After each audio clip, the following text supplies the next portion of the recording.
পাহাড় বেয়ে ঝর্ণার পানি বরফ গলে গলে এখান থেকে পার হচ্ছে। দেখুন কত সুন্দর স্রোত, কত মনোমুগ্ধকর বরফের দেশ। পাহাড় থেকে বরফ গলে গলে একেবারে সমুদ্রের ঢেউয়ের মতো কুলকুল রবে বয়ে চলেছে। কত সুন্দর আল্লাহ পাকের নিদর্শন, আল্লাহ পাকের কুদরত দেখেন। কত সুন্দর মনোমুগ্ধকর পরিবেশ, চারিদিকে বরফ ঢাকা পাহাড়, একেবারে সমতল ভূমি থেকে 11,000 ফুট উঁচুতে এরকম সুন্দর মনোরম দৃশ্য। পাহাড়গুলো বরফে ঢেকে আছে।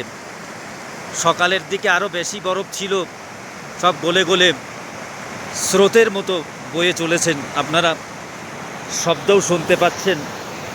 ইনশাল্লাহ আপনারা সকলে দোয়া করবেন যাতে আমরা নিরাপদে আবার আমাদের বাসায় ফিরতে পারি।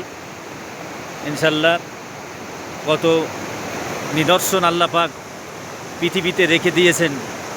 এজন্য আল্লাহ পাক কোরআন শরীফে বলেছেন, কুল সিরু ফিল আরদি, তোমরা ভ্রমণ করো, আমার পৃথিবীতে তোমরা ভ্রমণ করে দেখো আল্লাহ পাকের কি সৃষ্টি নৈপুণ্য, বিচিত্র, কত সুন্দর মনোমুগ্ধকর পরিবেশ। ইনশাল্লাহ আপনারা সকলেই দোয়া করবেন। আসসালামু আলাইকুম ওয়া রাহমাতুল্লাহ।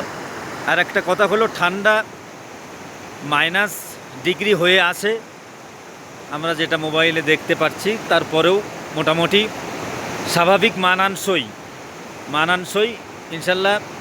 খুব বেশি সব কিছু মানানসই ব্যাপার আছে। চারিদিকে পাহাড় আর পাহাড়, একেবারে বরফে ঢাকা পাহাড়। খুব নিকটেই আমাদের, আমরা পাহাড়ের কিনারায়, বরফের পাহাড়ের কিনারায় দাঁড়িয়ে আছি।